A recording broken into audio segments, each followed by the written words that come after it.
Live. Dr. Paul and Jeremy Fox, we are here to discuss Frankenstein, the Hmm. novel and various film versions. And we have a lot of people joining already Yeah. who were pre-notified. So it's post holidays here. Yes. It's not Halloween, but then again, Frankenstein is a sympathetic creature.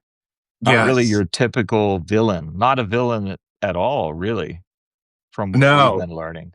And it's a very wintry movie too. So if you see it, it feels very much of this season, which I think is symbolic for the passing away of the old, which the movie's really about on Yes. multiple levels.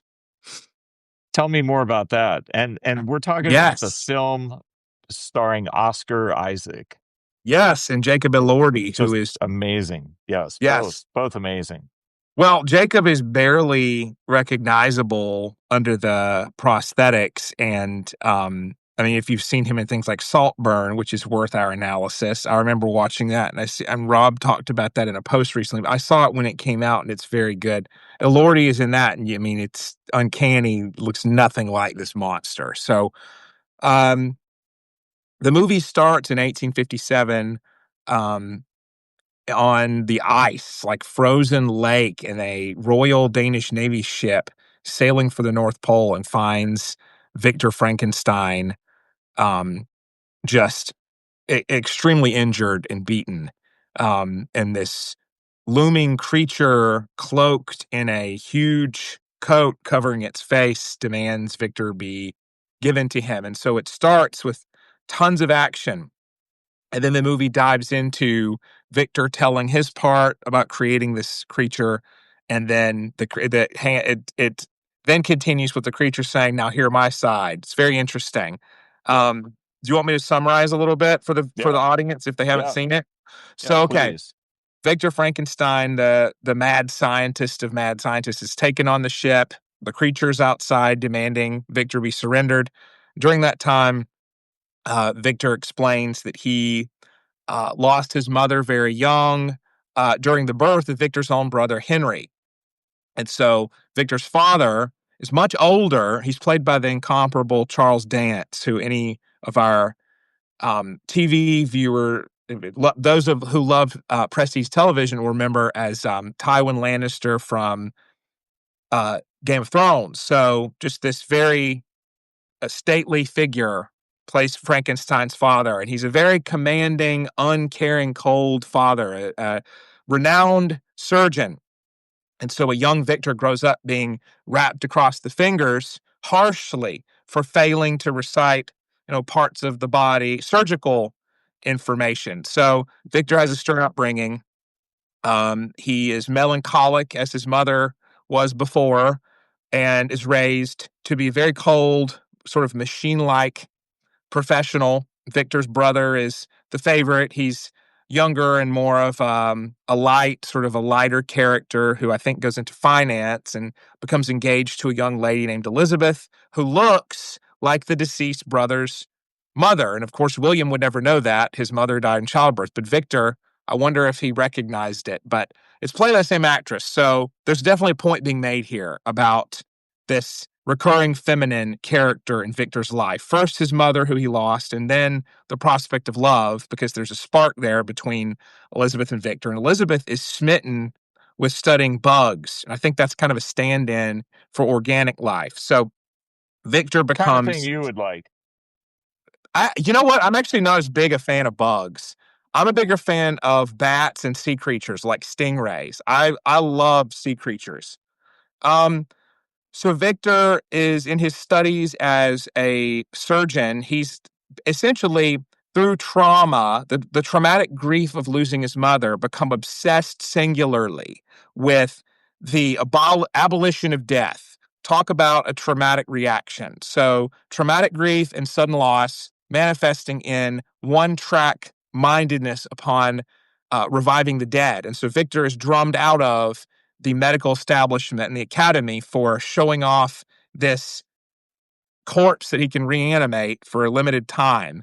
And so he meets a benefactor who is his sister-in-law's father, a rich man played by um, Christoph Waltz, again, an amazing actor. You may know him from various films, Django Unchained, Inglourious Basterds, whatever.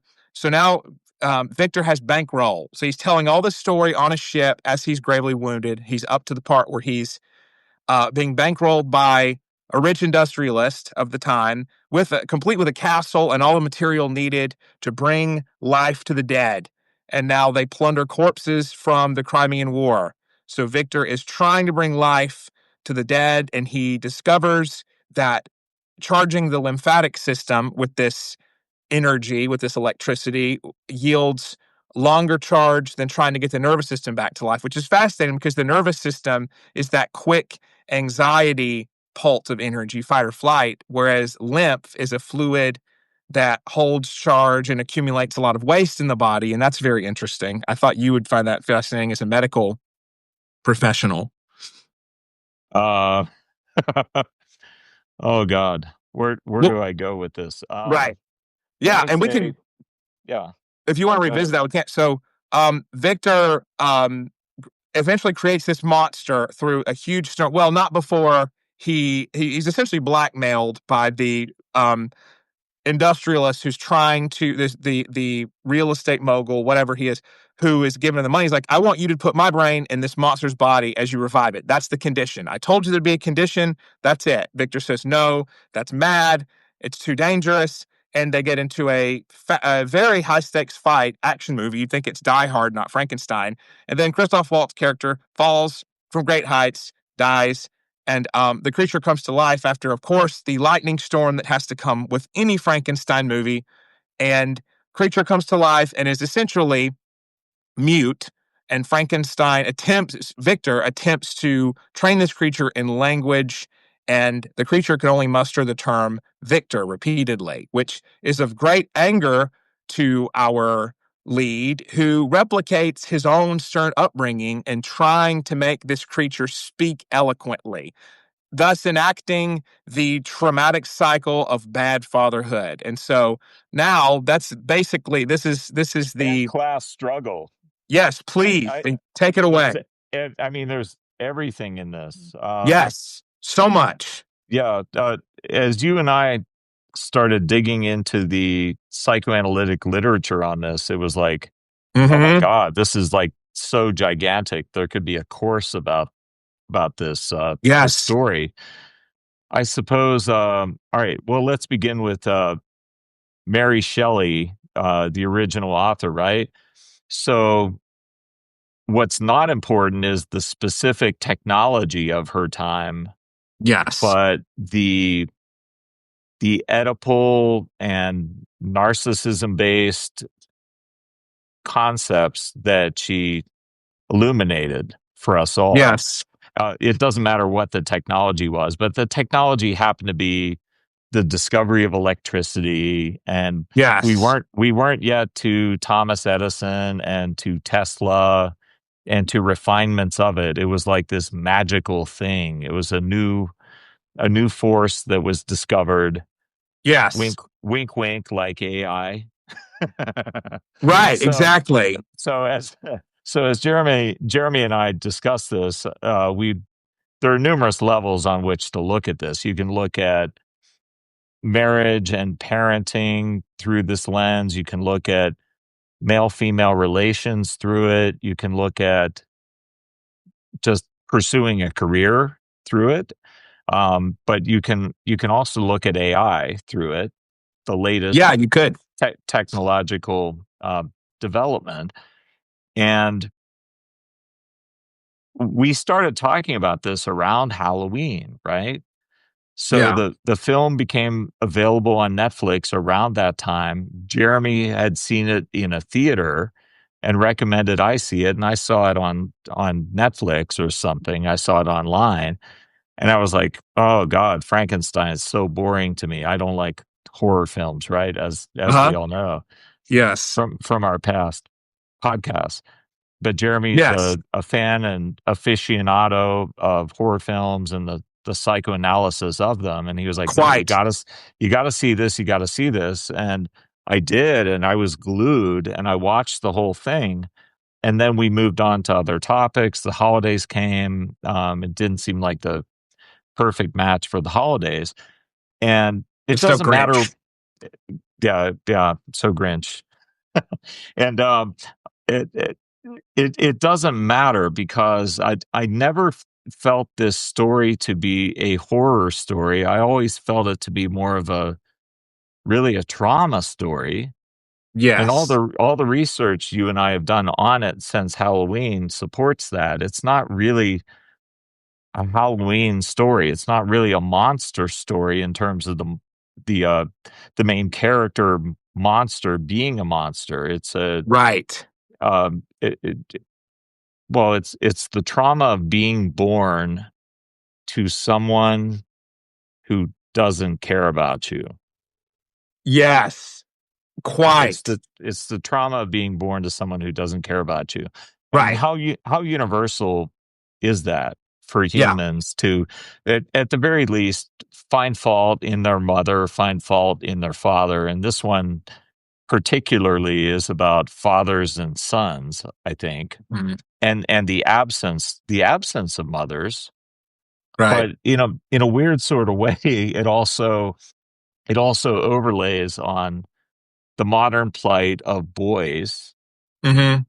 who don't have a father, which is Right. a kind of hot topic lately. Mhm. Jonathan Haidt and especially Scott Galloway's autobiographical tome um, about being a man.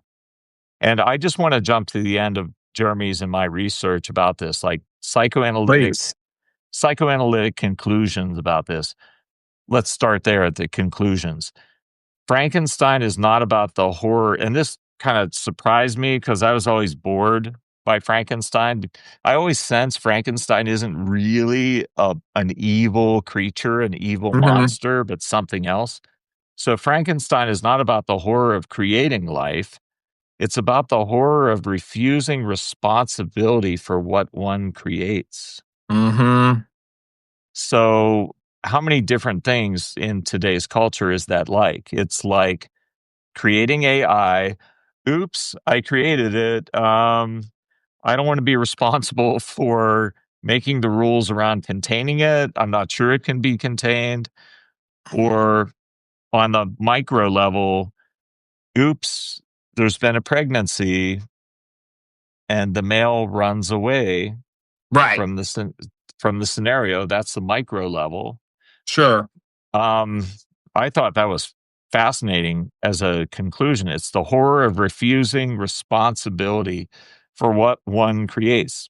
And the Yes. monster is not the creature himself, but the psychic act of disavowal. When the creator Right. cannot love, contain, or recognize, aka name, to give a name to his Yes. creation, it returns as terror. Right. So, What okay. what got me about it was it's really in the great fashion of Greek tragedy. I mean, our hero starts out spurned by his own father and has to live up to a huge family name, takes his father's own profession of being a surgeon, sees this vision of this dark red faced angel and the visuals are beautiful, very odd casket designs with faces, very fascinating. Red plays a huge part.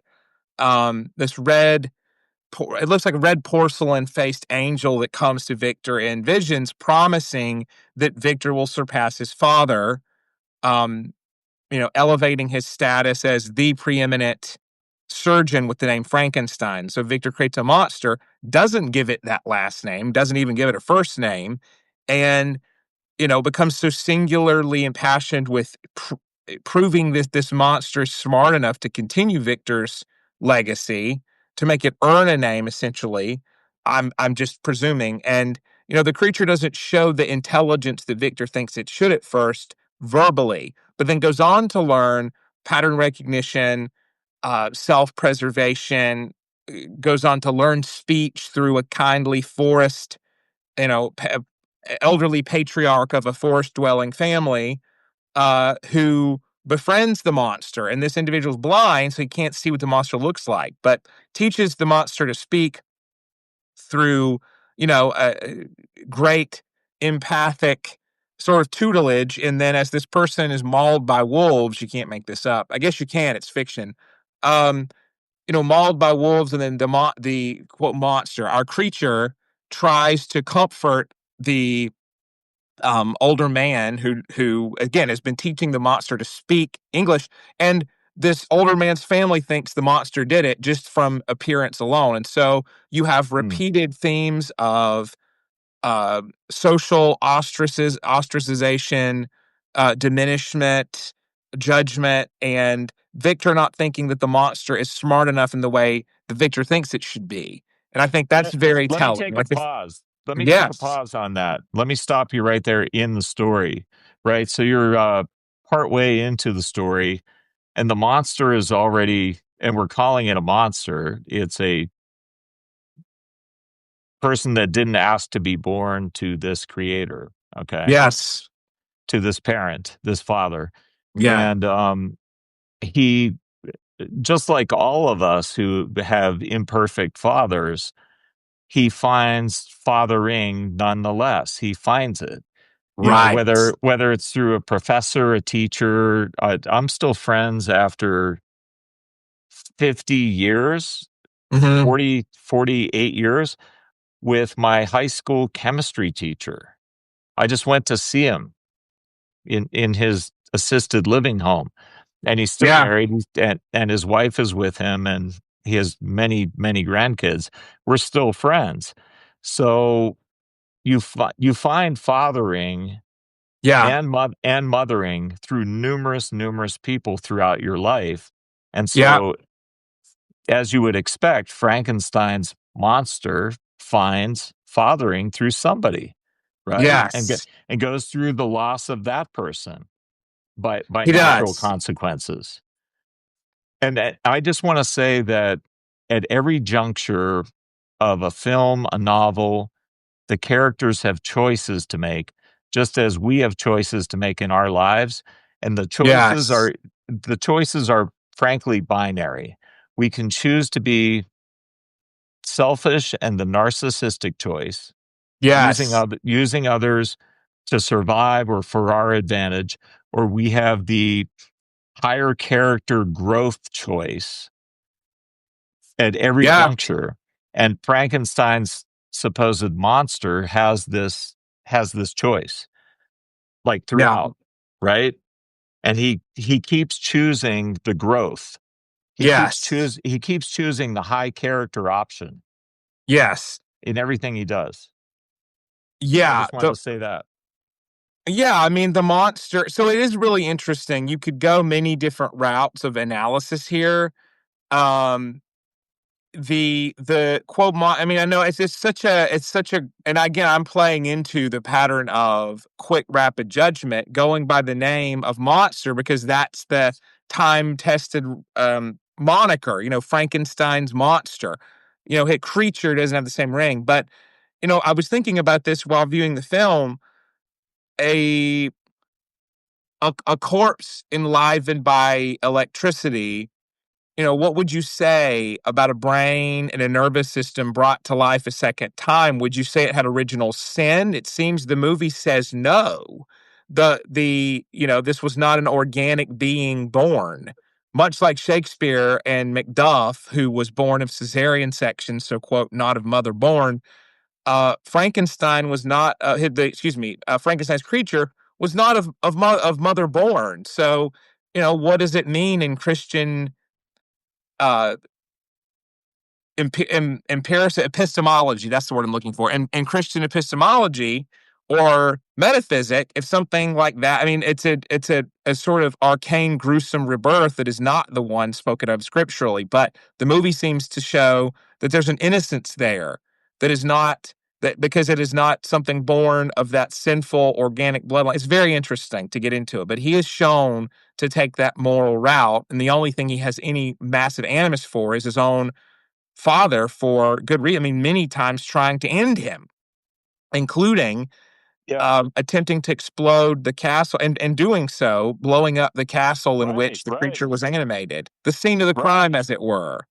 The Right. birth Right. home, the crucible Right. of the birth family, you could get symbolic with it, Yeah. destroying one's home, broken Well, home. he wanted to he wanted to end he wanted to end the life of his essentially child through Yes. whatever unholy methods were used to Yeah. create that child. Right. A human was created Yes. by whatever means, and so you have two sides to this. You have the creator slash parent slash father side with the intentions and the methods and whatever was involved. But then you have the created side, the offspring, if you will, who, as he says himself, our deep dive into the psychoanalysis of this was Mhm. ending with the quote creature saying, and this should make people cry. Mhm. The creature says, "I was created good. Yes. I was created good." A Right. baby, right? Even a full man's body stitched together with parts of the dead and so forth. However, it was created. He was created good. He was born Yes. good, right? So there's these two sides. It's such a complex story to look at ethically and morally, right? Yes, it because is. because the creator did not use natural means, and very importantly, a woman was not involved. This was not a Right. partially maternal creation. You're right. It was a pure male creation. So you could look at this story from the lens of feminism, from masculine psychology. You can Yep, look you at it could. through all sorts of ways and say, what happens? I mean, it even reminds me of the research about outcomes for children of a single parent, whether it's a male or a female, father or Right. mother, single parent, versus a loving couple who stay together in a marriage, like Yes. people's grandparents or great grandparents today. The outcomes, the research says, are always better when it doesn't have to be a male and a female specifically, but there has to be two parents involved that have very Yeah. different approaches to the child, a more maternal and a more paternal approach. That's the best outcome for the child. So here we have an example in Frankenstein of a purely father only created offspring, or let's say like a single dad raised child. Yeah. Only in this case, the single dad is incredibly narcissistic and traumatized himself by his own father, who was a surgeon. So of course he wants to outdo his father, and then he parlays that trauma into basically narcissistic abuse of his son. Yes. So the absence of the mother in this case twisted on its end, and it's also because of Victor Frankenstein, the scientist, Yes. pseudoscientist, surgeon, was a narcissistic father. That means the absence of a father. Yes. So Frankenstein's Absolutely. monster was basically an orphan, right? Yep. Or worse, he was an orphan with an abusive, um, narcissistic father. Yeah. So it was very interesting. Victor it's you can look at the personality differences. So you see Victor loses his mother. So the monster is born knowing only one parent, meaning Victor. right? The Right. creature is raised with that. He doesn't know any better than this one parent. Whereas Victor, knows the sweet embrace and the love of his mother, and then the stern upbringing of his father, and losing that love and becoming, being only consumed with that rigor and disciplinarian presence of his father. Really, almost like he identified with the aggressor. He introjected that. Like, you see analytically the journey from traumatic grief to enactment, attempting to do something like revive, like defeat death. Okay. Then attempting to undo his action when it doesn't turn out well, when that draft, which is a living entity of the creature, does not live up to what Victor wants. He attempts to undo it by getting rid of it, by executing it. And so you see this whole gamut of psychoanalytic defense mechanisms, attempting to control the forces of nature versus trying to build a loving relationship of his own is like his fatal flaw, you could say, like taking shame and attempting to, destroy death, becoming singularly consumed with it. So it's very interesting to see that. Oh, I know what I was going to say. Mhm.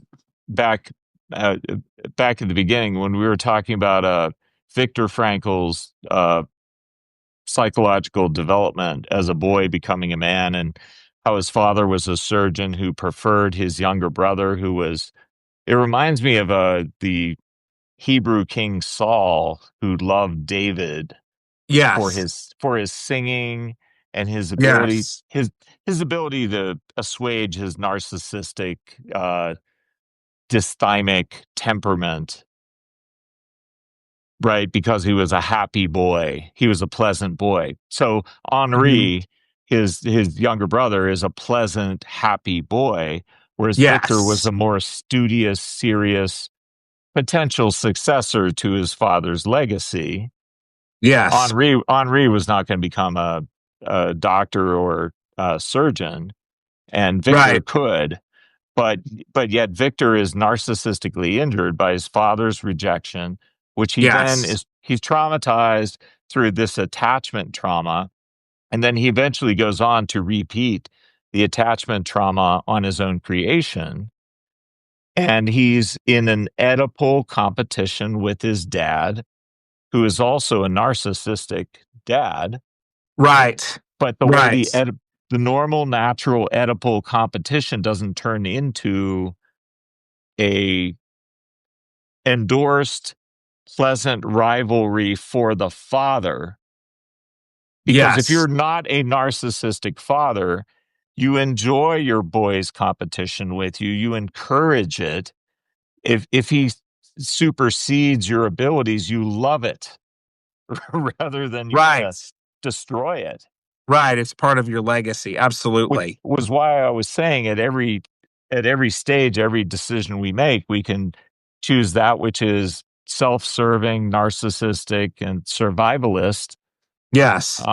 which plays into the Oedipus really well, because you know symbolically you want your father dead, but that doesn't mean you literally want your father dead. It means you want to become a new man Right. someday who honors your father by outdoing him.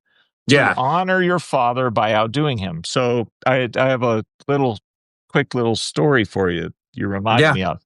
Um, so way back in the day, I was a surgery intern. I was going to be a surgeon, and I did trauma surgery, and I had 60 patients twice a day, and the work week was 110 to 120 hours. I got home at 11 p.m. I woke up at 4 a.m.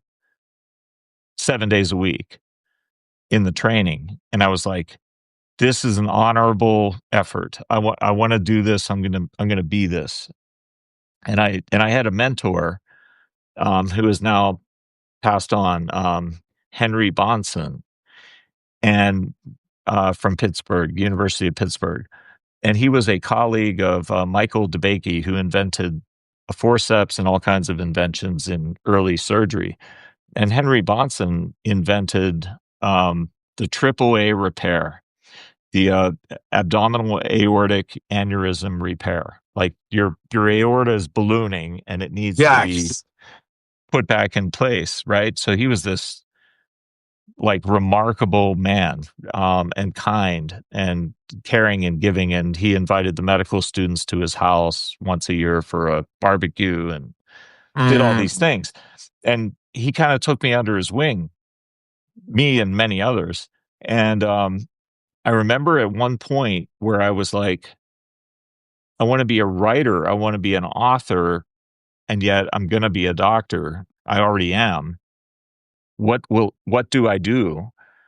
And Mm-hmm. this is wearing me down. It's incredibly exciting, but it's wearing me down. If it's going to be like this forever, I don't think the glory is worth it, although it is glorious. I mean, there's nothing higher within medicine than to do that, to immediately save a life through surgical means. There's nothing like it. Okay. But I was like, I don't know if I can do this. And I started getting interested in psychiatry. And when I went to Dr. Bonson, I told him I'm going to leave surgery. I'm going to go into psychiatry. I could have sworn like there was a tear in his eye. Maybe I'm imagining. But why am I telling you all this is because the beginning of Frankenstein and the relationship between Victor and his dad, who is a narcissist, the man I'm talking about was the exact opposite, the most Yeah. incredibly giving, caring, a saint of a man who yet could do surgery and invent surgical procedures. So that's the opposite. And I get the noble calling to honor your father, your surgeon father, not your actual father, your surgeon father who has given his all for you Right. to become like him, not for narcissistic reasons, but to give you a gift of nearly magical skills and abilities that are hard won and not everybody has a chance to do. It's different from Mm. narcissism. So I get the exact opposite contrast to Victor Frankenstein's dad's narcissism in the form of this man that I knew, Yes. and, Beautiful. and whom I still had to disappoint by becoming a psychiatrist, which, on the street level to surgeons is like, that's not a real doctor. Right. I mean, you there's know? always somebody you can kick down. Go ahead. Yeah. But no, but Dr. Bonson didn't see it that way.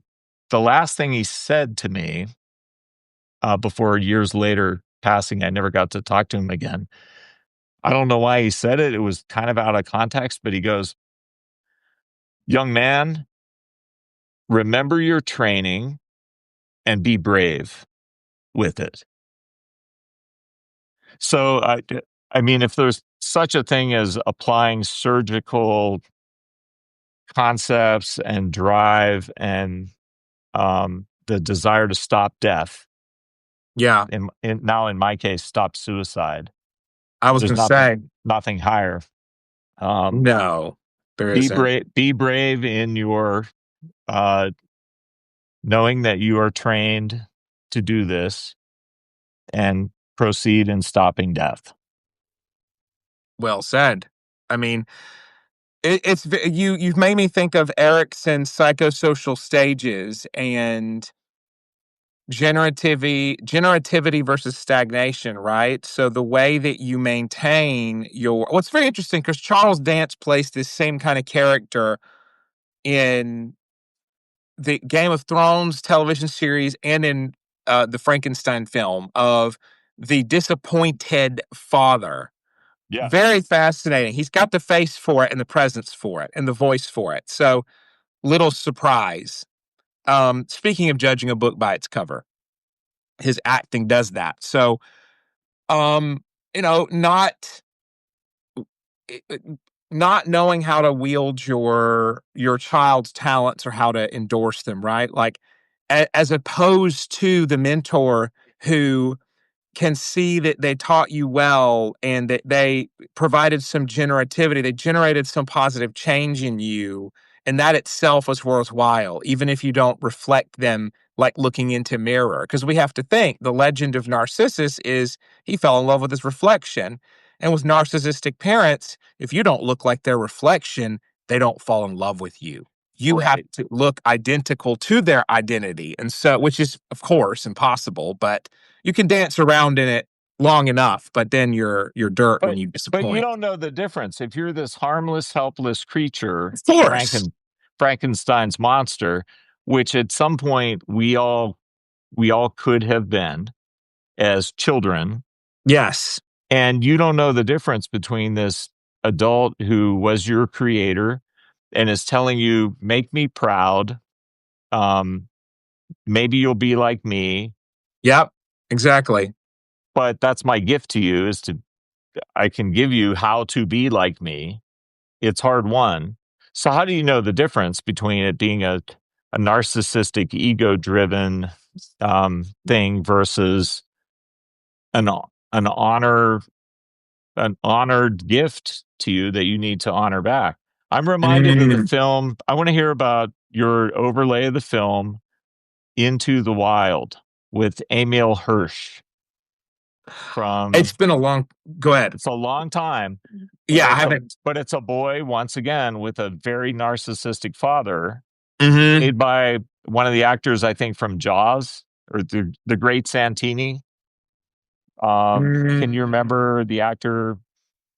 I actually never saw that one. Let me look it up. Oh, You William saw Hurt. Jaws. William Oh, Hurt. I saw Jaws. all right. William Hurt. That's who it is. Okay, he Yes. I wasn't in think it's got Jaws, to be. Yeah. but William Hurt plays this incredibly narcissistic father, and the boy is like, "F Yeah. you, I'm out of here. I'm gonna go. I've learned a little bit of survivalist training. I read some books. I'm gonna go into Yeah. the wild. I'm gonna go across the United States and just live off the land. I don't need your money. Don't give me any money." So he's Yeah. rebelling against his dad, but he makes the fatal error of thinking that nature could instead be his dad, and Right. nature doesn't care. Positive, it's not trying to help us, it's not trying to hurt us, it's random. He makes the Yeah. fatal error that nature is going to initiate him into manhood and teach him how to be a man and be Yeah. good back to him, but it Yeah. doesn't. It kills him. Of course. Yeah. Um, I mean, it's a good point. I think there's the rebellion. What do we take rebellion to do? Like, what do we do with the impulse to be different? I think you have to make this. And to answer your question, which I love, of how do you know when a parent's being narcissistic, or how do you know if you're being narcissistic and raising your child up to be you? I think it's you want your child, I mean, I don't have a kid yet, but I think when you're mentoring someone or you're teaching them skills, you want them to do something positive and generative with it, of course. It's about the values. That's why with ACT, with acceptance and commitment therapy, you never reach a value. You're always striving for it. You can always be more honorable. You can always have more um civility or chivalry or opulence, or it doesn't have to just be the values we think of like honor. It can be, that's a great one, but things like prestige, you can always bring more honor and dignity and you can continue learning. Like you and I, we're always pushing the bounds of psychoanalysis and trying to apply it to recent properties. We'll never have reached that fully and watched every movie. Then another one will come out. So as a parent or mentor, you always want to yeah, go ahead. Well, you made me think of lecturing I used to do 20 years ago on character structure and what is character, what composes um, character maturity. Right. And there are three things. One is mindfulness, another is really impeccable personal boundaries as much as Yeah. you can muster. But the third is constructive decisions, win win decisions, right? And Right. I once had a student in one of my trainings. This is 20 years ago, and they said, "But Dr. Paul, what about parenting when you just give and give and give? It's like Shel Silverstein's The Giving Tree, It and is. Yes. all you do is give. Isn't that win lose, where you're on the losing end and the person you're giving to, whether it's your patient or your actual child, they win, you lose. The deal is you're just going to give. That's all there is to the deal. You're giving. What you're telling me, Dr. Paul, third person, um, is we always we always owe some contribution.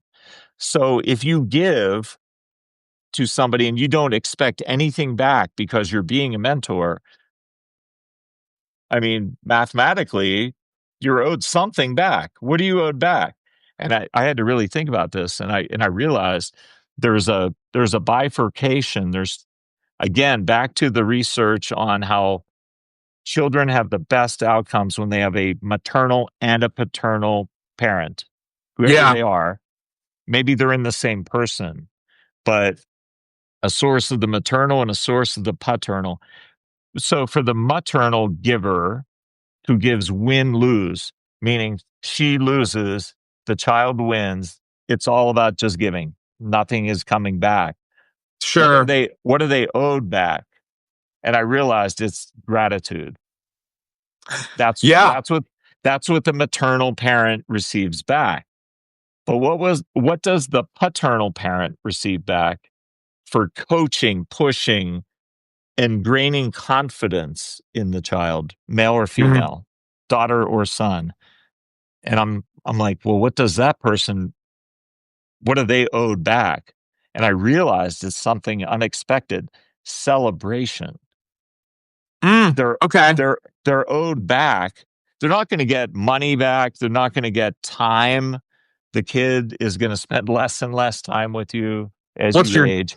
Yeah. But what are you owed back that they could give you back? It's celebration for what you have paternally, whether you're a male or female giving this, paternally granted them, coached them to achieve in Yeah.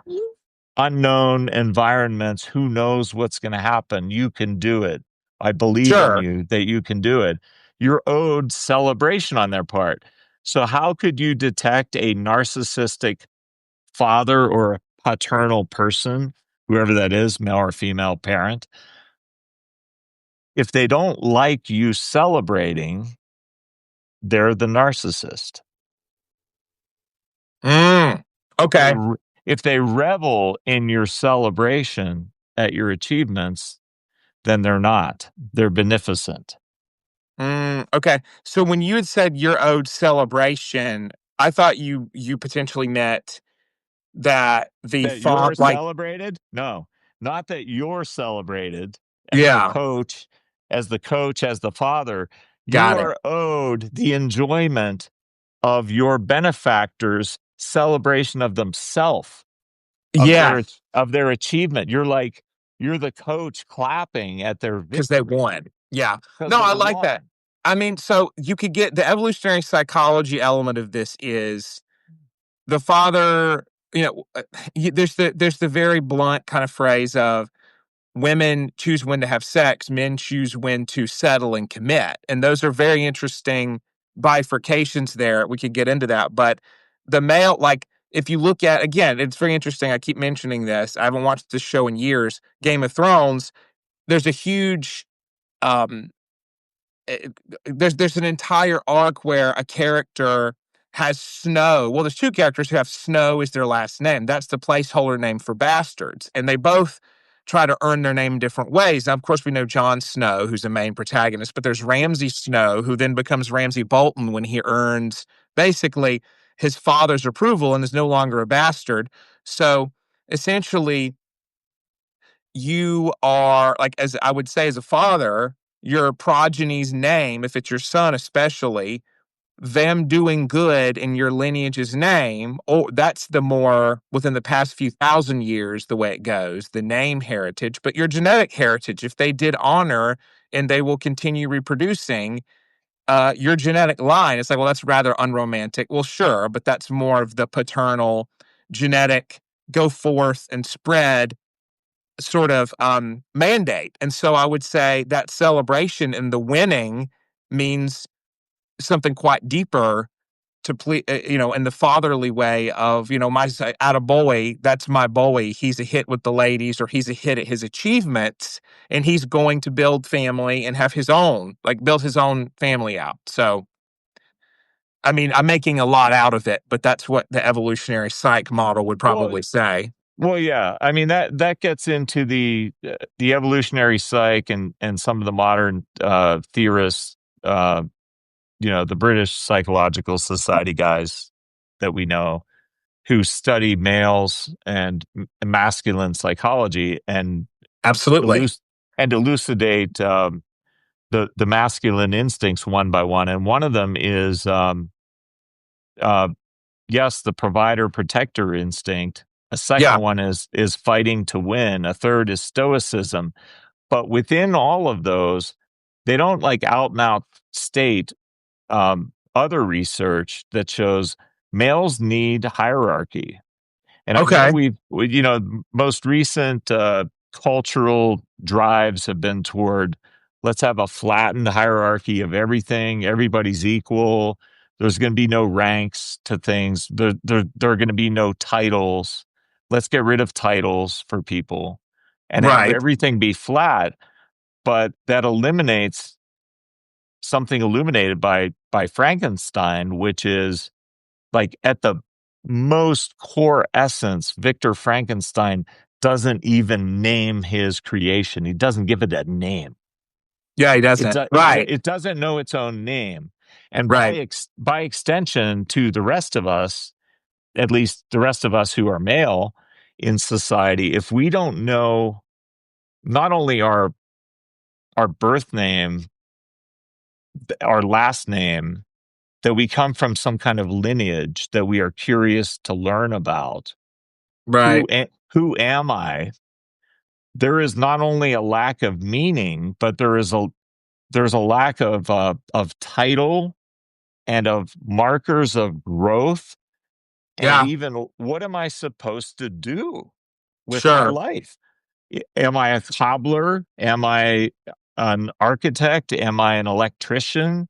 Am I a doctor, a lawyer, a teacher, um, a healthcare worker of some sort? What is my title? If I don't know, then there's nothing to be done. I don't know what to do. Right. And I Right. always think Right. in the military ranks, like private, sergeant, captain, major, corporal, general, etc. If you knew your rank in the military, then you know your job description, Yeah. not just of doing some employed job, but you know what your duty is to society itself and what tasks need to be done by you. Yeah. So Frankenstein illustrates the most foundational level for this, we assume, male creature that has been created, doesn't even have a birth name. Then you notice he has nothing to do Yeah. Right. except to pursue attachment to his Yes. dad, who perpetually rejects him multiple times, tries to kill him Yeah. multiple times. And of course, that leads to violence. What else is there for the young man to do except react violently? And doesn't that overlay onto today's world and, boys joining gangs and doing violence and being the most Right. incarcerated sex, et cetera, et cetera. Right? Right. Well, it makes me. I also think you brought up a really good. Well, right. So basically, what is masculinity unbound? What is good male mentorship for masculinity? There are three M's. without fatherhood, there really isn't anything holding back masculinity being anything more than rams butting heads, or in the human world, using other means to commit violence against each other, right? So if there's no alpha, if there's no father of the pack, if there's no father figure to say this is what masculinity looks like, then people can make up their own contests for what masculinity looks like. Well, masculinity is not aggression inherently. Exactly. It's not. It's achievement and building, and I'm using all kinds of vague terms. What I Yeah. believe masculinity simply to be Life is force. life force for a Yes. biological male, expressed in sets of instincts, at Yep. least 12 and likely dozens of instincts that the Sometimes Greeks why. knew well. The Greeks knew how to name them. They gave them the deity names, the male deity names. Yes. And today's Sure. superheroes each represent one of these instincts. So it's the expression of these instincts that they not get blocked, that they get used to do good things in the world, Yeah. to build, to create, to father, to have children, to marry, Yeah. to find a mate, to pair bond, Yep. and to build. Um, they're instinctual, and so the where does the aggression come from? I don't think it's from the masculinity. It's from the trauma. I Sure. mean, from all I've seen, the number one outer symptom of a traumatized person, male or female, is anger. It's Yes. expressed anger. Does it get expressed through fisticuffs, or does it get expressed through gossip in the workplace, through Yeah. covert means? Reputation It, destruction. but it's aggression. It's anger expressed in aggression. Yeah, frustration aggression hypothesis. I agree. Like you feel something was blocked or taken from you, and so you have to lash out. Yes, there's something out of whack. I mean, testosterone and the desire to do rough and tumble play, to play a sport or to do something visceral and full of vitality is perfectly natural. Um, we have all the you make me think all the instincts being balanced, like the Hades instinct and being brooding has to be balanced with something more jovial, with Apollo. Like you can't always have Batman or Spider-Man, right? You got to have some jokes, and you got to have some go back to the cave, invent something, come back out. So it's all so much about balance, just like human hormones are, right? We know that, especially from how modern chemicals and Yeah, food and yeah. additives have thrown them out of whack. The human body is amazing at how it can balance itself, much like the Right, instincts. right. Yeah, like the god of partying, Saturn, the Saturnalia. Um, Dionysus. Yep. the Di- Sounds familiar. the Dionysus instinct, Bacchanalia. the Bacchus. Bacchanalia, Bacchus, balances that. Yes, absolutely. But Oh, man. back to Frankenstein. So As always, yes. Back to the Fro- monster among back us. to the monster. So Freud's ideas of a thanatos drive, a death drive versus a life drive, eros. Yes. Victor's obsession masquerades as creation, or eros, which is what women's bodies automatically can do. But he's male, and so he can't. And I want to talk about that. Okay. He is driven by domination and mastery, aligning more closely with death or thanatos rather than life. And so the creature paradoxically seeks what? Connection, love, and meaning. Connection, love, and meaning, which Victor does not provide No. the monster with, right? So I want to say that in parallel with this, son of a narcissistic father who himself has now become a narcissistic creator Yep. of this being, that simultaneously there is, in all males, a drive to create a thing. Men are about things, women are about people, right? Oversimplified.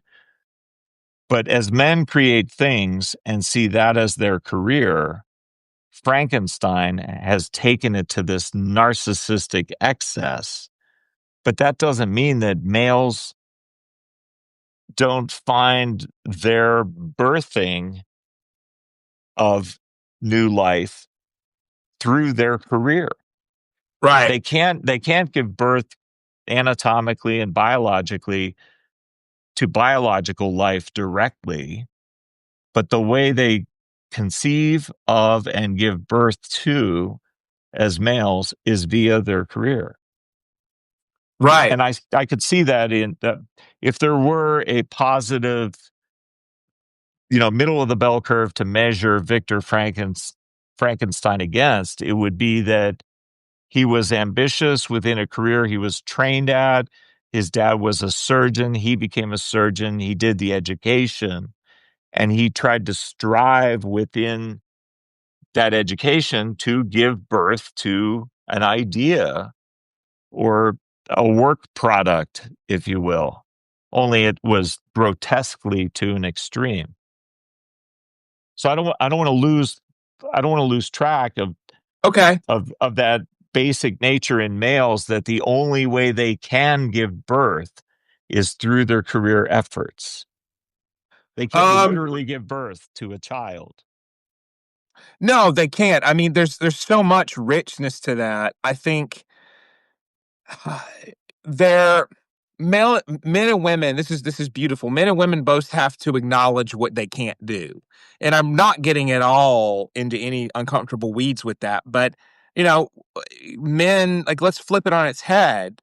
Karen Horney talked about womb envy in men. So if you Womb can't envy. produce what Womb envy. Yeah. Right, right. Absolutely. Okay. So Right. if you have womb envy, you have to come alongside and recognize what you're contributing as a father. You're certainly contributing genetic material, you're contributing protection, and it brings to mind, and this is getting in the biological weeds, but Yeah. when Yeah. Victor brought to life the creature, there wasn't that release of oxytocin or bonding or a delivery room or a celebration between him and a wife or woman to bring it into the world. It was this cold, perfunctory, arduous task of grinding and mechanical creation akin to robotics. And so essentially, and with this envy, like attempting to create life and defy death, there was no warmth and no recognition of legacy. So, legacy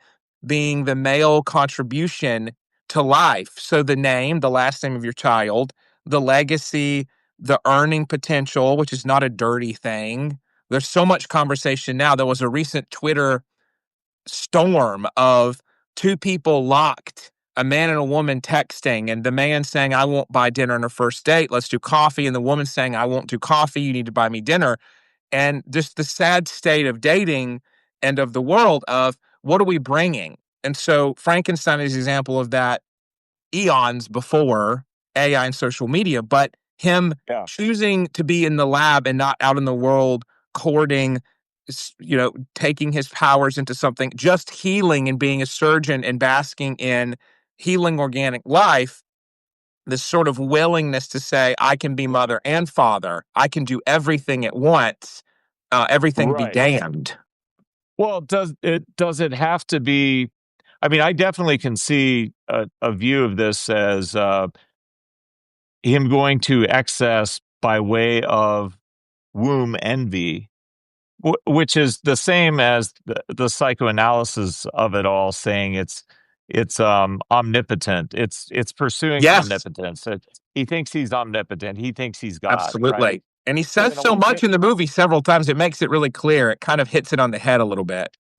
yeah, or I remember a very old role of Alec Baldwin's in which he plays a surgeon. He's like, "You, I am God," Yes. he declares. I forget the name of the movie. It was with Kim Basinger, I think, way back in the day. Oh, that's a good movie. Is it the one where he says, You're not praying to the surgeon? Oh, it's Malice. Hey, That's the Malice, movie. Malice. It's Yeah. really good. Dude, Oh, yeah. we need to just do that movie too. Yeah. That would It's be a good good. speech. It's a good speech. And, It's chilling. when you pray to your God, who are you really praying to? And he's like, I am God, right? So I mean, that's Frankenstein right there. But yes, you could see it through the view of its womb envy, but then you would also have to believe in the thing that used to be called penis envy. They both would have to exist Yeah. because there has to be symmetry if it's going to be science. But why not just throw away the concept of envy? I think that's fine. What if it doesn't have to be about envy of any sort?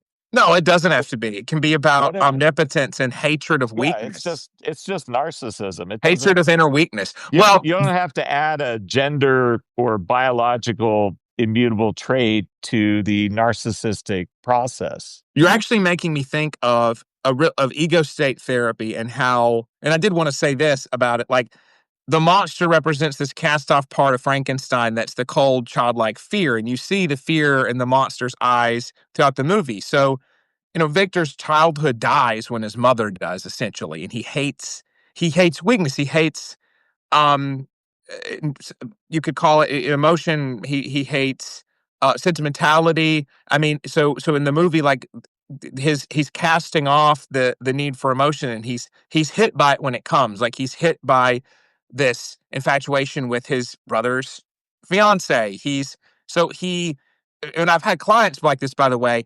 And the most work you have to do is with clients who hate their memory of their childhood self, of the abused child, because you have to embrace that the child didn't know better and the child needs love and care, right? Versus you saying, I Right. hate that I was ever that weak child. That Right. shows a level of casting off of an internal self state. And Victor does that symbolically when he hates that he lost his mother. He will become the greatest surgeon. He will abolish death. He hates that he was ever weak. And that misses the point of recognizing weakness and building new relationships, building, because there will always be that cycle of rebirth on this side of heaven, of death and new life. But hating the idea of that transition is unnatural and gives us unnatural creatures. So that being said, obviously this concept can be applied to any new technology. It absolutely Yeah, can be applied to AI, but it also can be applied to today's crises. And I'm going to channel Jonathan Haidt, Scott Galloway here, to some degree, Rob Henderson, and others who write about the plight of boys and how that's affecting girls and women. And when I reread the death drive versus the life drive of Freud in Frankenstein, and how the creature seeks and is flummoxed in trying to achieve connection, love, and meaning, what's gone wrong with today's boys? They can't connect with each other. There's no public place they're allowed to. We've eliminated right. public spaces for males only. So they can't connect with each other. They're certainly not finding love. And you've underlined that in the dating apps and just the relations between the sexes today. And then finally, meaning. And how can you even begin to find meaning if you aren't even given a name? You aren't honored with a name, a rank, a title from which to work and develop yourself and Sure. contribute and do particular tasks other than just gaming in your parents' basement or the P word. Um, Yeah. Connection, love, and meaning are what are missing for the monster. Okay. But Yeah. those three things are what are missing in Jonathan Haidt's world and Scott Galloway's world. And to some degree, Rob Henderson touches on it. Yeah. Connection, love, and meaning are what are missing for boys. And Well, Rob goes into the necessity of there being a solid family structure, but that gets to there being both a maternal and a paternal presence, yeah. even if it's in the same person, just one person. There needs to be a maternal and a paternal.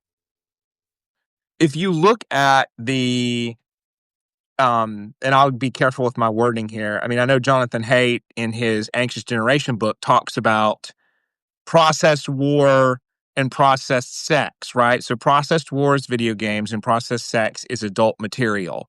And so that's, or no, counterfeit. He uses the word counterfeit war and Counterfeit. counterfeit sex. Yeah. So I love using the term processed intimacy for adult content or online dating, because if you think like junk food intimacy is on a screen texting someone words back and forth. It's like that's not Right. really filling, but you just kind of do it to get by. So I'm right there with you. I think that's accurate. What we were when we were, It resembles intimacy.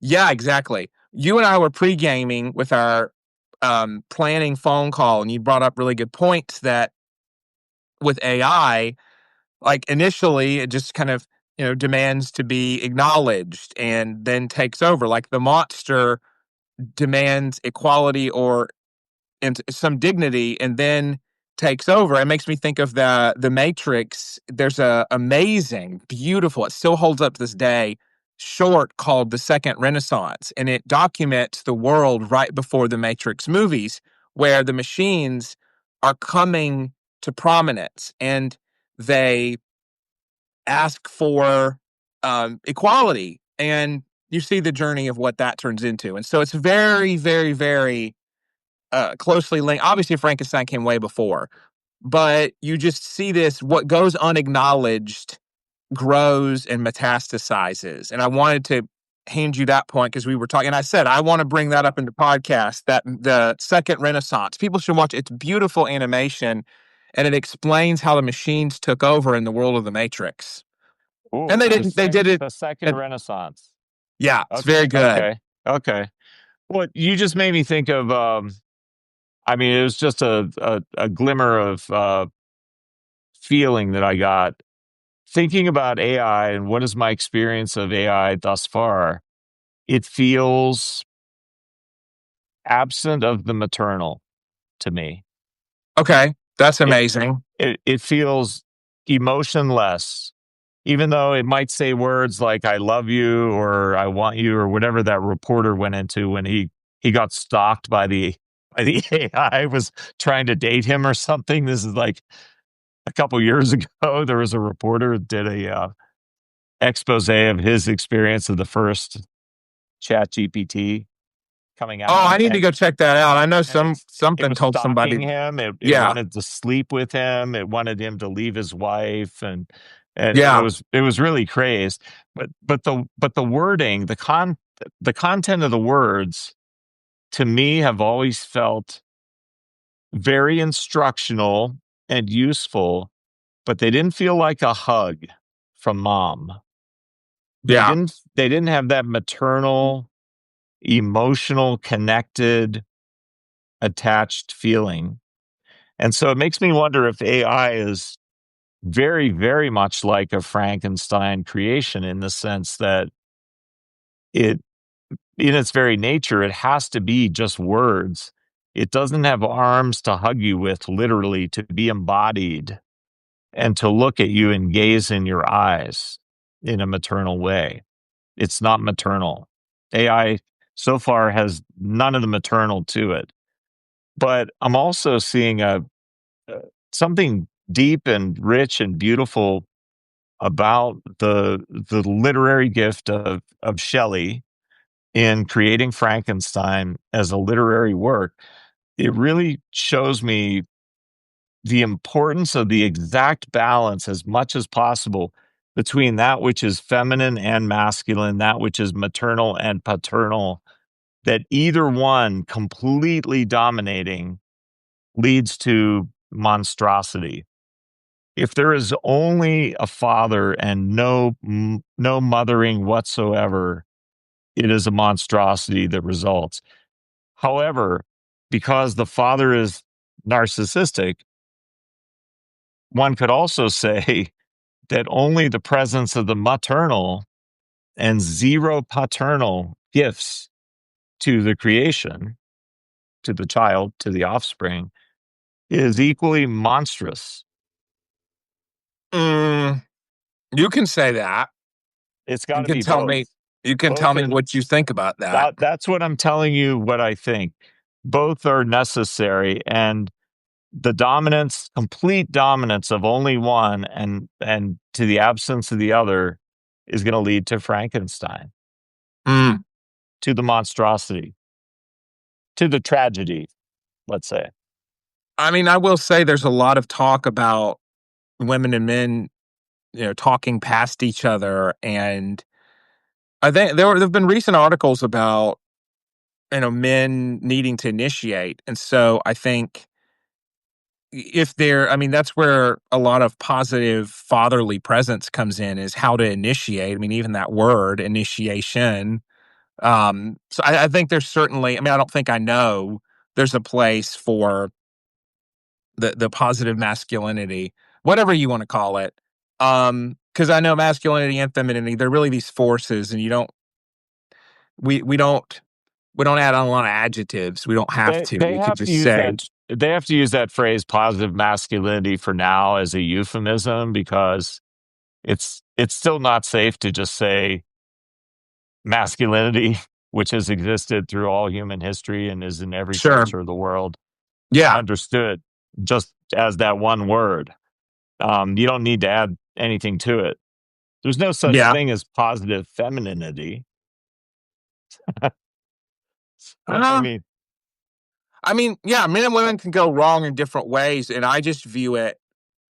I mean, so much gets into evolutionary psychology. Like, however your character is customized, what your gifts are, you can use for good or bad. If you're big and right, strong, you can be a bully or a hero. If you're right, intelligent, you can be Iron Man, or you can be, well, you can actually be both versions of Iron Man, because in the beginning, he was a weapons dealer and manufacturer, and then he was a great Marvel hero. So right, look it up, right, kids. You can basically use any gifting and any power for ill or for good. That's just how I see most things, is through that lens of what are your gifts and how are you using them. And gifts can be spiritual, but they can also be literally your physicality or your cerebral acuity. How do you use your mind, your intelligence? Is it going to waste, or is it going into either evil or good?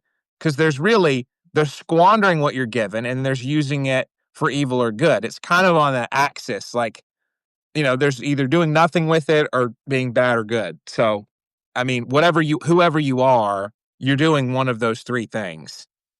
And really, no movement is death. That's what we're either growing or we're shrinking. right. Right. And the concept of narcissism has nothing to do with biologic sex. You could They're say that again. It absolutely does not. they're not at all connected, and yet they're often talked about together. Yeah. Well, it You know, doesn't have, well, so somebody on TikTok wanted to correct me and say that narcissism doesn't come from social media, which it doesn't, but I didn't say that. I made a video about that. People are encouraged to live in their own worlds and think they're super special because it makes them good marketing marks, makes them good subjects, yeah. batteries. Yeah. And they say, Sure. oh, don't you know as a therapist that, narcissism comes from not having good mirroring from a parent when you're an infant? Well, for one, it's not that young. It goes up through your early years, and it's really being groomed to be an extension of your parent and learning that mistakes are unconscionable and you're either perfect or you're nothing. So it's either being loved on too much and told you're perfect, or it's being basically neglected. And it's interesting. But narcissism is really selfishness and believing that you're better than everyone else, like for no reason. It's just this belief that you deserve special treatment, that you are perfect. So it's really pathologic selfishness. It's not being ambitious or believing that you've earned something. I really want to be clear on that, Yeah. because I think the idea of feeling you've earned something or having a certain swagger can get confused for narcissism. And it's really not, because your boundaries matter. And so, Well, healthy pride, absolutely, confidence. pride in true accomplishment versus True. narcissistic pride in lack of 100%. accomplishment. Yeah. Like there was a test pilot, prior to the space shuttle and modern rocketry and things like that. Chuck Yeager was a test pilot, and he famously said in his autobiographical work, "It ain't bragging if you can do the thing." Yeah. it I ain't like that. bragging if you can do the thing. So go do it. And Yeah. then you can, brag all you want. It's not Yeah. bragging. So I like that idea. And I think we get lost in the concept. It's almost like have you ever seen an Escher painting Yeah. or heard of an Escher, like MC Escher. Absolutely. blackbirds and whitebirds are flying against I each have a other, and copy of that. what Yeah. what are they, birds or fox Bats. or, or bats? Hey. Hey. I know a good fox. Foxes are great, dude. Are they Fox. birds or foxes? I can't tell. Yeah, it's funny. But but the Bats. idea but the idea of an Escher painting is that the absence of something does not necessarily mean there is the presence of something. True. What I'm getting at is narcissism isn't just um, a sealed fate, doom. You're stuck forever. You're going to be a narcissist. You can't grow. Oh wow, that's a fox. Is this where we whip out the puppetry humor or something? Is this Oh th- th- yeah. We're it's doing like, we're doing projective puppet identification. oh my god. All right. No, I'm not gonna do the voices. Don't worry. I'm not bringing the comedic. No, I said there would be comedy tonight. I I didn't say know. when. I didn't say when.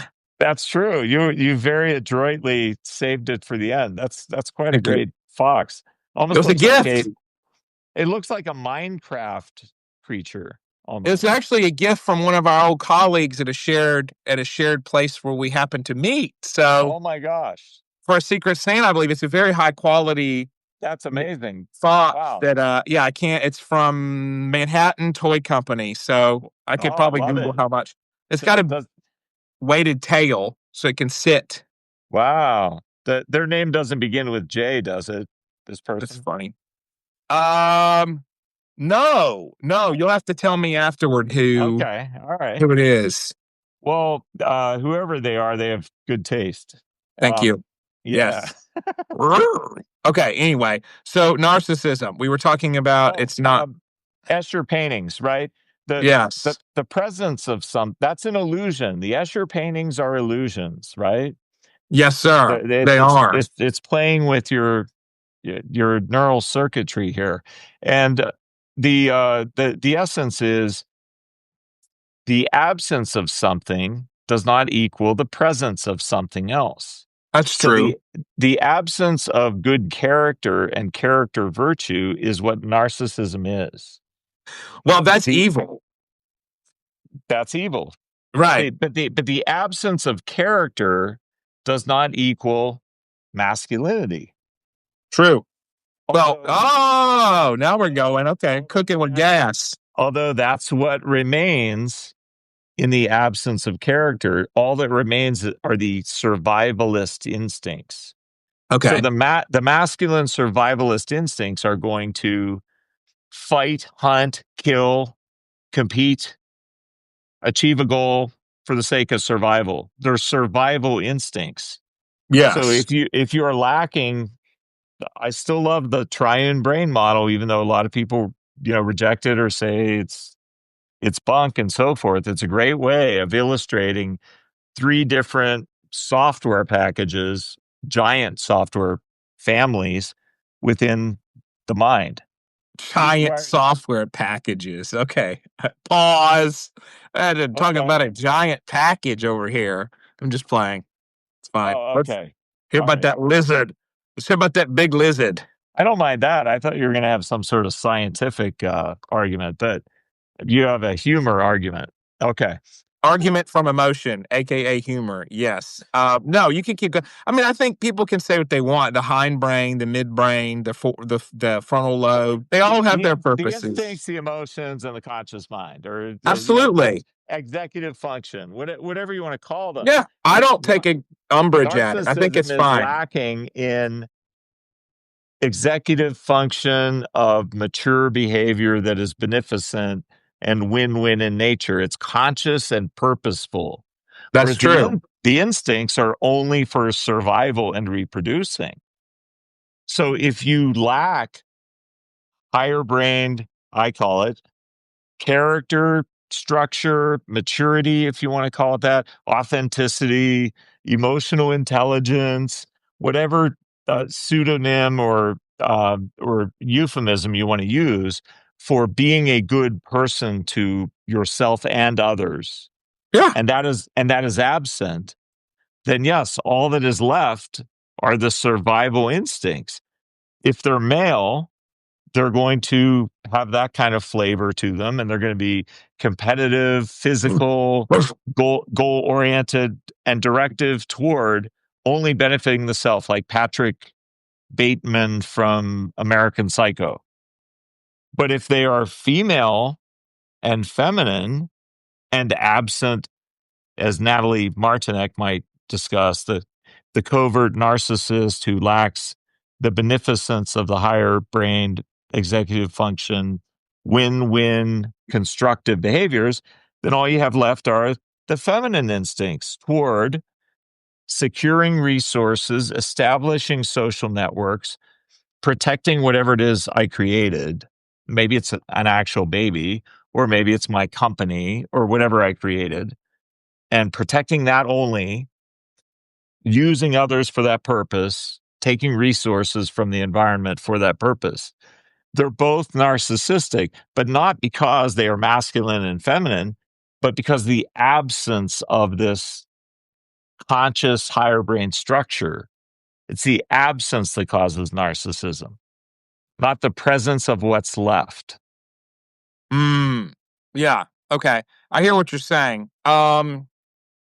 I think that when you get into Kohut versus Kernberg, is narcissism a failure to gain, to develop personally, or is it a failure to prune overgrown entitlement and desire? I think both of those have their place, you can say. Yeah, But I agree with you.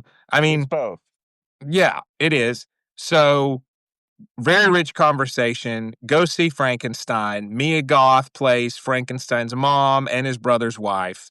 So it's very interesting though, because you could say like Frankenstein had a mom for a while and his brother didn't. His brother got a wife. I mean, arguably his brother, not arguably, his brother took the better path toward development, but Victor's lust for omniscience, ended brother and sister-in-law, his brother and Victor's sister-in-law. I mean, spoiler, but it doesn't matter. You should see it anyway. It's a great film, and it's Well, not which explains why there's a much higher percentage of dark triad traits in those who are in elevated positions in business. because they It does use that to get there. it does help them in ambition and material success. It does. Mhm.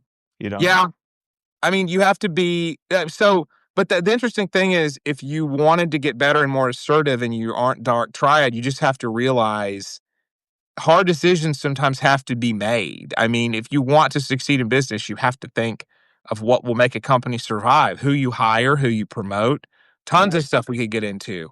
But lots of good discussion today. Yep. When you try to defeat death, don't be surprised if it consumes you and you become a man of death, someone with Thanatos, almost self destructive tendencies, fighting with a monster of your own design, aka a creature who started out naked, by the way, and then ends up by the end cloaked in a massive cloak. I found that an interesting symbolism that Yeah. Yeah. this monster knew nothing of its nudity, much like Adam and Eve, and then by the end was a cloaked traveler who had become a cynical entity, much like his own creator. And at the end, I won't totally spoil it, but there's a coming together and a releasing of trauma um, that I think is well worth the runtime. So lots of interesting stuff. Ego state work, the creature being seen as the embodiment of failure and a desire to undo it that Frankenstein um, endeavors to do. So just masterclass in the the use of psychoanalysis to create art, whether or not it Yeah. was, I mean, the intent. I mean, it was so well done by Shelley, and for certain she did that before Freud's work. I mean, that's totally uh She did. Long before long Freud's before, work, right? Because right? Freud was, oh, absolutely. Yes, yes, Yeah. yes. Published No, before it had she's ever been long put to before paper. him. Well, Yeah, there was Aristotle, and there were all the philosophers that led up to him. So she didn't yeah. have to have to have Freud There was life before to tell Freud. You are the right. story. But and I want to end with the harbinger of death. Victor's fate is sealed. Victor Frankenstein's fate is sealed once he has disowned once his disowned self gains autonomy. In other words, Mm, he has projected his fears, his rage, his discontent, his ambition, his failed ambition onto this innocent creature, naked creature. But once it gains autonomy, his projected disowned self gains autonomy, then his fate is sealed. He will die. And that goes for AI. Once AI right. has total autonomy over itself, once cultural effects like boys having nothing to do, nowhere to go, no name, no rank, no honor, no hierarchy, no education, once that gets autonomy, the fate is sealed for the rest of us. Same goes for love, romance, dating apps. Once there's artificial matchmaking, AI based matchmaking, which will come along, our fate is sealed. What do you We've mean no by longer that? decided. There's going to be artificial intelligence matchmaking eventually. It's going to happen sometime soon. And it's going to Yeah, say, of all these billion people, I have found the perfect one for you based on my collected knowledge, yeah. what you like, everything you posted, what you're looking for. I found her or I found him, but you didn't. You didn't do the work of finding the person. Yeah. And you're going to be surprised by unpleasantly surprised generally by the matches that you're going to get. Just like dating it. I mean, I thought you were going to say AI girlfriends like the No, no, no, robot no. woman. That's going to Uh, happen. Yeah, that'll happen, but how could that be satisfying to anybody? I mean, that's the same as, It's happening next week. well, that's the same as women only being satisfied by a romance novel. 50 They're, Shades of Robot. yeah, 50 Shades of Robot is what males will have. Okay, 50 good. Shades of Chrome So with you enjoy rubber involved. you enjoyed the novel, great, lovely, but that's not going to build a life for you, a life of romance. And the same is going to be true when AI matchmaking comes along. It's going to be the next level of, but way beyond matchmaking sites and dating sites. Help me. It's going to promise the perfect person for you, but it's still going to be based on a bunch of nonsense out there on the internet because all these models are based on these aggregated content that's a bunch of nonsense for the most part. I know I sound like I'm a crazy raving old man, but it's mainly based on No, this is fine. all of our dumb to academic to brilliant handful of brilliant writings and a lot of dumb writing that's out on the internet. It's aggregated all that stuff. So it's not sentient and it's not wise and it's not matchmaking you out of wisdom. It's a Trojan horse. It's going to be a Trojan horse of matchmaking that you think is going to be coming out of a Yenta's level of wisdom or a true matchmaker's level of wisdom, and it won't Don't be. I wish? Yeah.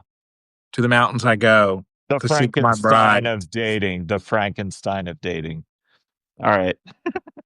I think we Listen, should man, end. I'm going on X Live on Tuesday to talk trauma. So we'll see. Oh, X nice. is eligible bachelor Fox. So we're going to have Oh, fun. There's going to be some laughs to be had, just like today. The comedy tour is coming. It's coming to Colorado. Live episode coming at the end of the month at some point. There'll be Oh, oh some yeah. laughs, some camera work. We're In gonna person, be in studio. Oh, yeah. Well, also, man on the street, right? We're gonna ask people what they think about dating now. We're gonna approach them with a mic. I mean, maybe not, but I may be. I mean, it's maybe happening. There's gonna be some we gotta laugh about it or we're gonna cry about it. Frankenstein style, monster style. Will you bring the scary fox doll? Are you going to bring the fox doll? No, probably not. I probably try to pack pretty light, to be honest with you. I'm gonna bring some stuff. I have to not get flashbacks to doing notes, therapy notes for never mind. I still do notes. Don't get me wrong. I really do, but I was going to make a joke. No, it's going to be fun. Anyway, yes, couldn't love the movie more. We'll have great clips from this. So Guillermo del Toro does a lot of great work. Oh He yeah, all his yeah. visual style. If people like this and they have a PlayStation 5, Death Stranding is really good, and he did a lot of work on that. That whole design of the Dark Angel and of the coffins is in Death Stranding. That it's like a character's journey to reconnect. But if you play that game or even watch the cutscenes from it, it's one of the best video games on earth. So anyway, Well, Frankenstein. amazing creator. Who would have guessed that he would join the failed Shackleton voyage to the South Pole to Frankenstein? I wasn't expecting that Frankenstein's on the South Pole hunting his creator, and Very cool. Shackleton's there with his stranded crew. So yeah, Very Guillermo cool. del Toro. Yeah, Love him. All all right, right, this buddy. is great. I'll see you live in person the 31st. Oh, it's going to be All right. great. Yes. Oh, Thank you so much. all right. Over and out. Adios, audience.